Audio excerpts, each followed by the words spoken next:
नमस्कार दोस्तों, स्वागत है आपका एक बार फिर से हमारे इस चैनल एस्ट्रो सच पर। प्रिय दर्शकों, आज फिर नया वीडियो, नई जानकारी लेकर हम हाजिर हुए हैं। आज की जो कहानी है, आजकल जो प्रसंग है, बड़ा ही ज्ञानवर्धक है, बड़ी मोटिवेशनल स्टोरी है। इस कहानी को पूरा सुनिएगा। यह कहानी आपको आपके जीवन में ढेर सारी प्रेरणाएं देगी। प्रिय दर्शकों, आज की जो कहानी प्रस्तुत करने जा रहे हैं वो एक चिड़िया की कहानी है। वह एक चिड़िया की महाशिवरात्रि की कहानी है और ये कहानी शास्त्रोक्त कहानी है। इस कहानी का जिक्र शिव महापुराण में भी मिलता है, इसीलिए यह कहानी बड़ी पावन और पवित्र है।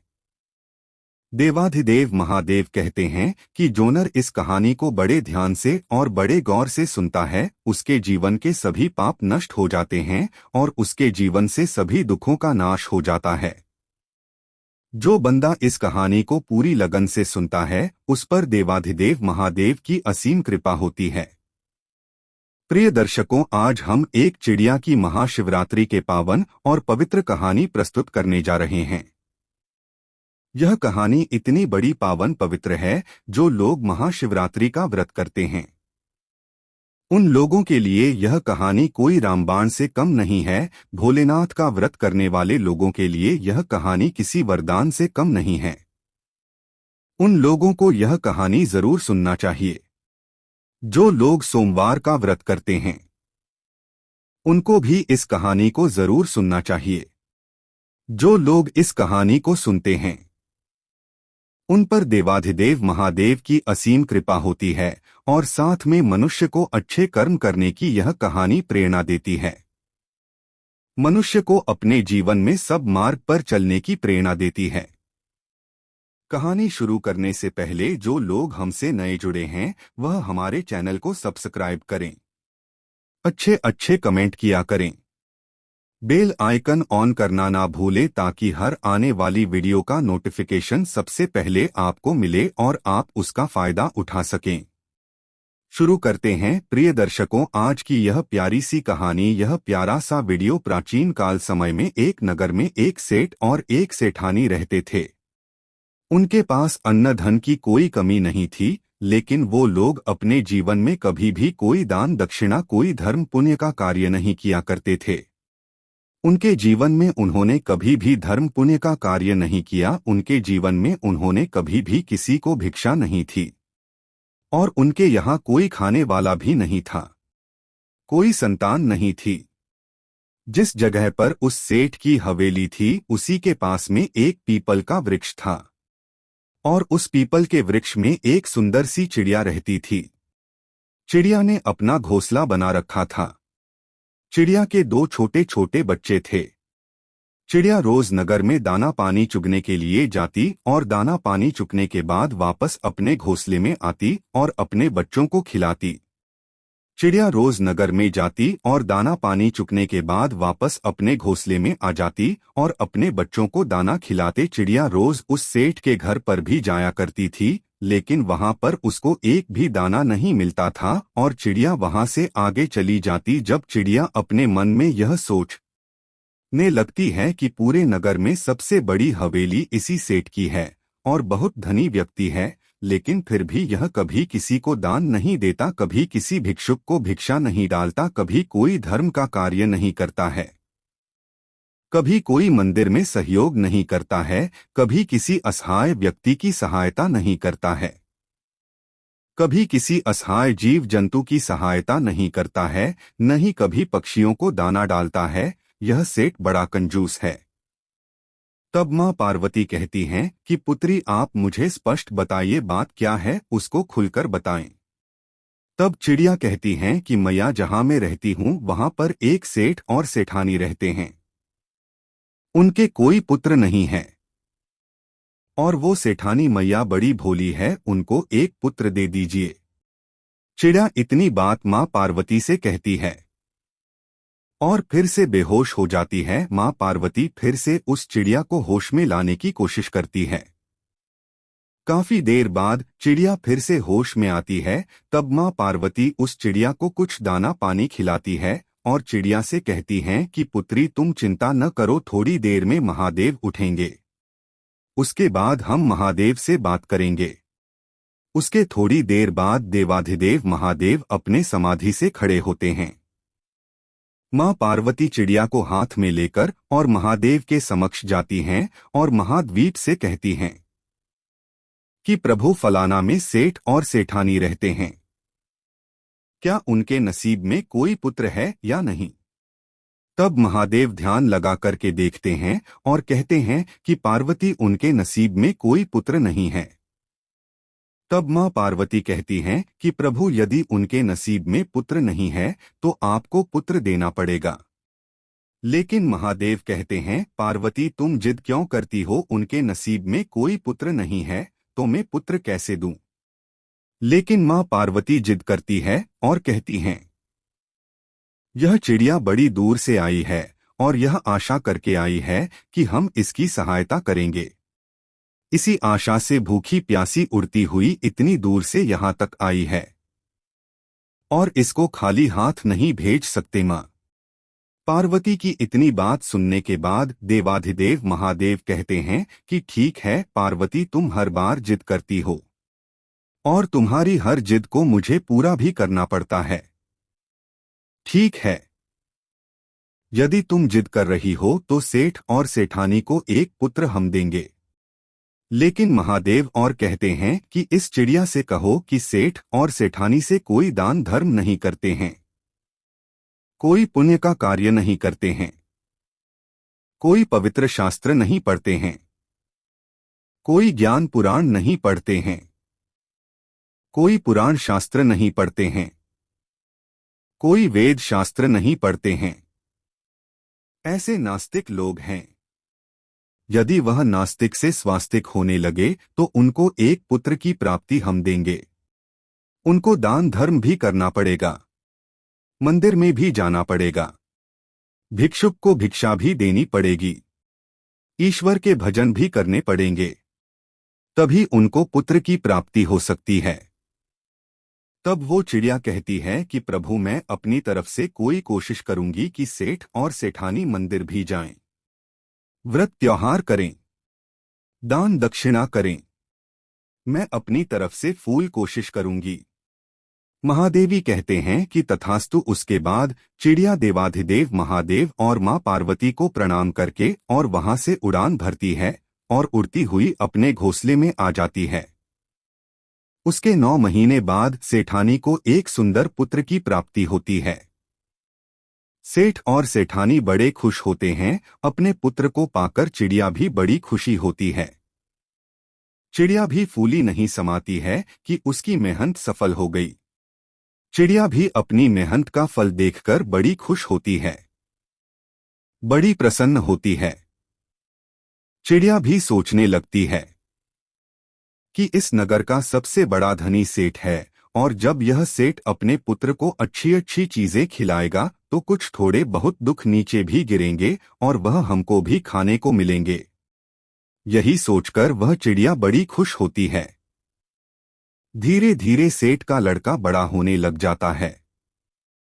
एक शिवरात्रि निकल गई, दूसरी शिवरात्रि भी निकल गई, तीसरी शिवरात्रि भी निकली और चौथी शिवरात्रि भी निकल गई। 5वीं जब शिवरात्रि आने को होती है तब वो चिड़िया बड़ी चिंतित होती है, बड़ी दुखी होती है।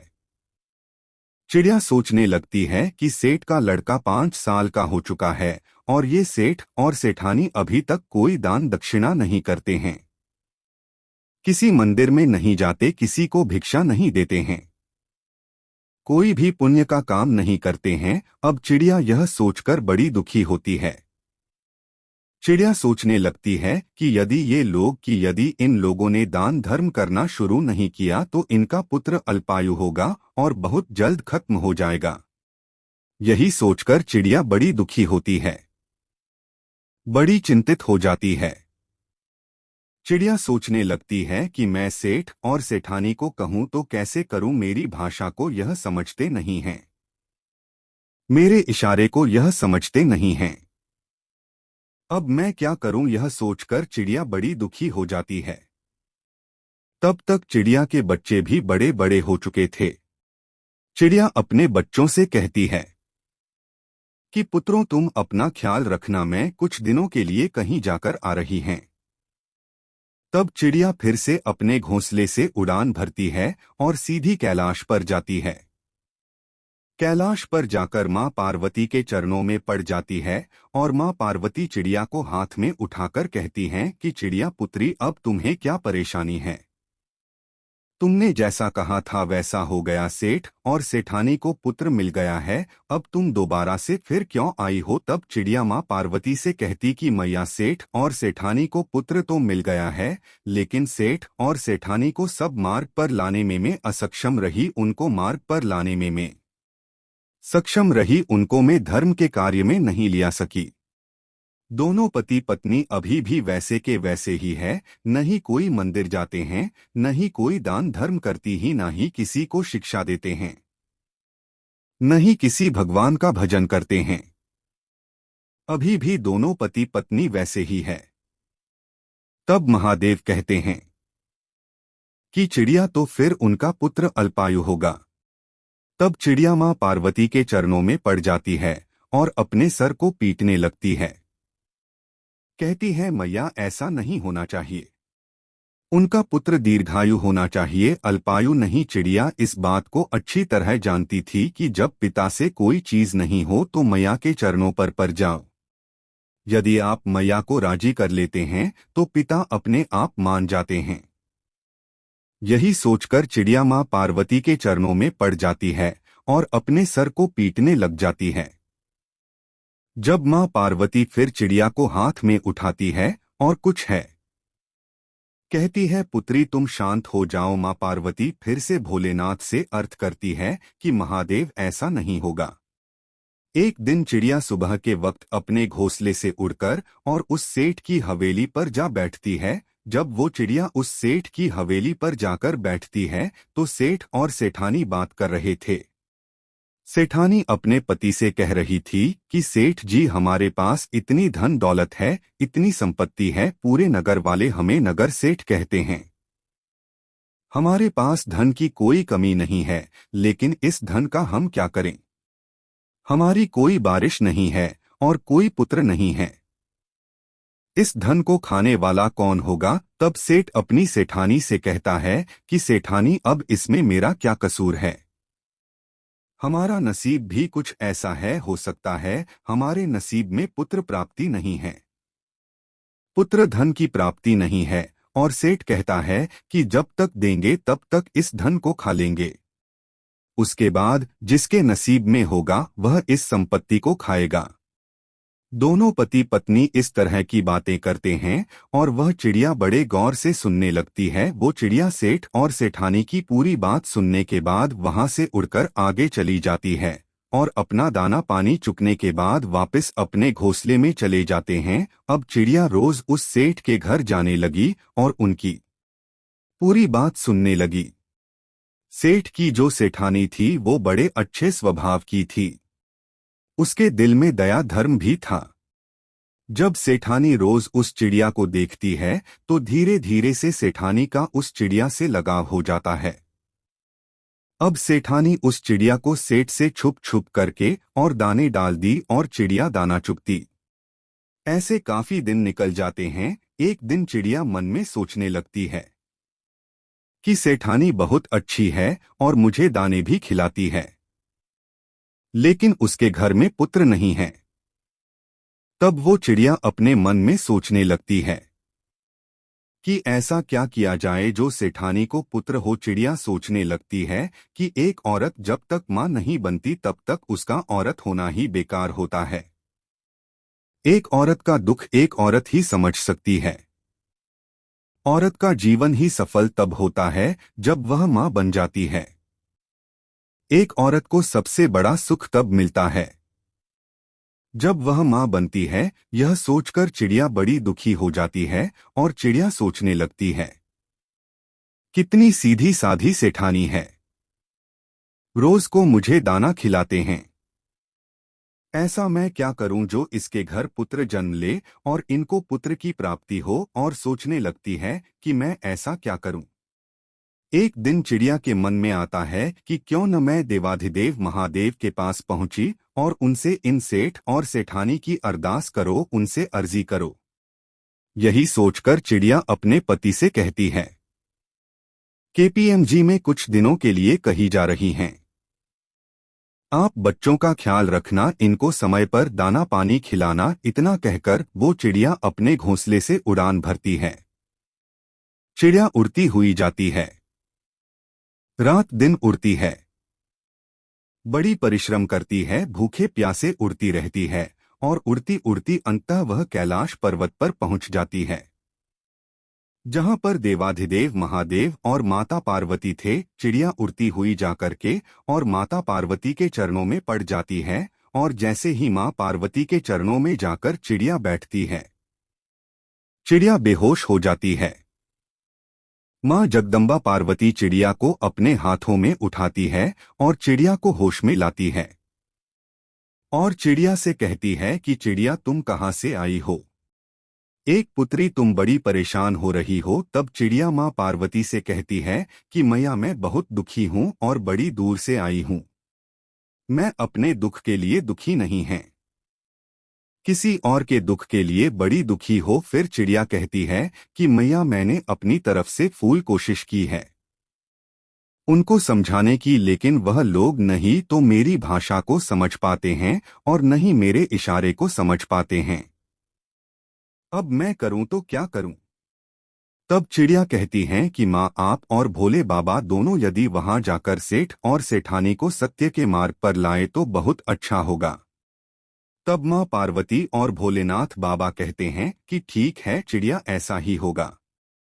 हम बहुत जल्द सेठ और सेठानी के द्वार पर पहुंचने वाले हैं। प्रिय दर्शकों, फिर चिड़िया वापस कैलाश से अपने घर को आ जाती है, अपने घोंसले में आ जाती है। महादेव पार्वती एक भिक्षुक का, एक साधु का रूप धारण करके और सेठ और सेठानी के द्वार पर आते हैं और सेठानी से कहते हैं कि मैया, हमको बड़ी तेज भूख लग रही है और हमको भोजन खिलाएं।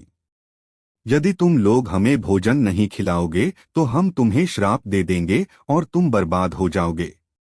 तब सेठानी हाथ जोड़ करके कहती है कि बाबा, आप मुझे श्राप मत देना, आप हमें श्राप मत देना, हम आपको जरूर भोजन खिलाएंगे। तब सेठानी साधु के भेष में महादेव और मां पार्वती को अपने घर के अंदर ले जाती है और अच्छे अच्छे पकवान बनाती है और दोनों को खिलाती है। उधर उसे सेठानी का वह नन्हा सा पुत्र इधर उधर घूमता है, कभी महादेव और मां पार्वती को रोटी लाकर डालता है, कभी सब्जी लाकर डालता है, कभी कौन सी मिठाई लेकर आता है, कभी कौन सी मिठाई लेकर आता है। यह देखकर मां पार्वती बड़ी प्रसन्न होती है, बड़ी खुश होती है। मां पार्वती सोचती है कि महादेव का प्रसाद है, इसलिए इतना चंचल है। जब वो सेठानी साधु के भेष में मां पार्वती और भोलेनाथ को भोजन करा देती है, उसके बाद महादेव पार्वती उसके घर से जाने लगते हैं। तब सेठ और सेठानी दोनों आते हैं और हाथ जोड़कर के कहते हैं कि बाबा, हमसे कोई सेवा में कमी तो नहीं रही, यदि कमी रही हो तो आप हमें क्षमा करें, लेकिन श्राप न दें। महादेव कहते हैं कि सेठ सेठानी, ध्यान से सुनो, गलतियां तो तुमने बहुत की है और गलतियां कर से ही जा रहे हो। यदि इसी तरीके से रहे तो तुम्हारे पुत्र पर घोर संकट आने वाला है और तुम्हारा पुत्र बहुत जल्द इस दुनिया से अलविदा हो जाएगा। तब सेठ और सेठानी साधु के भेष में भोलेनाथ के चरणों में पड़ जाते हैं और कहते हैं कि बाबा, हमें कोई मार्ग बताइए, हम क्या कर सकते हैं? बुढ़ापे में जाकर हमें एक पुत्र प्राप्त हुआ है और हम इस पुत्र को खोना नहीं चाहते हैं। तब महादेव कहते हैं, खड़े हो जाओ और ध्यान से सुनो, आज के बाद यदि तुम्हारे द्वार के कोई भी आता है तो वह खाली नहीं जाना चाहिए। दान धर्म करो, तालाब खुदवाए, कुएं खुदवाए, लोगों की सहायता करो, परेशान जीव जंतु की सहायता करो, धर्म पुण्य करो और महाशिवरात्रि का व्रत करो, ईश्वर की भक्ति करो, ईश्वर का भजन करो। महादेवी इतनी बात कहते हैं।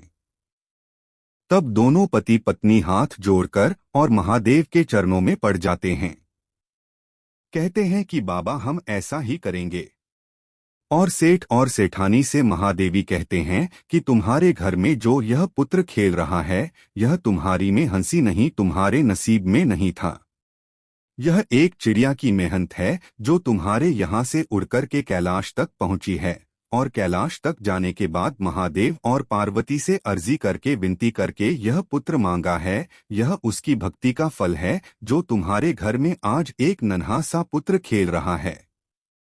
तब सेठ और सेठानी कहते हैं कि बाबा वह चिड़िया कौन सी है। तभी वह चिड़िया वहां आती है और महादेव और मां पार्वती को प्रणाम करती है। प्रिय दर्शकों, यह दिन महाशिवरात्रि का था, जिस दिन महादेव पार्वती सेठ और सेठानी के घर आए। सेठ और सेठानी के घर मां पार्वती और भोलेनाथ अपना पूर्ण रूप धारण करते हैं और सेठ और सेठानी को दर्शन देते हैं और चिड़िया की शिवरात्रि सफल होती है। बड़े धूमधाम से सेठ और सेठानी महाशिवरात्रि मनाते हैं और महाशिवरात्रि का व्रत करते हैं और साथ में चिड़िया भी व्रत करती हैं और देवाधिदेव महादेव के दर्शन पाकर वह तृप्त हो जाते हैं।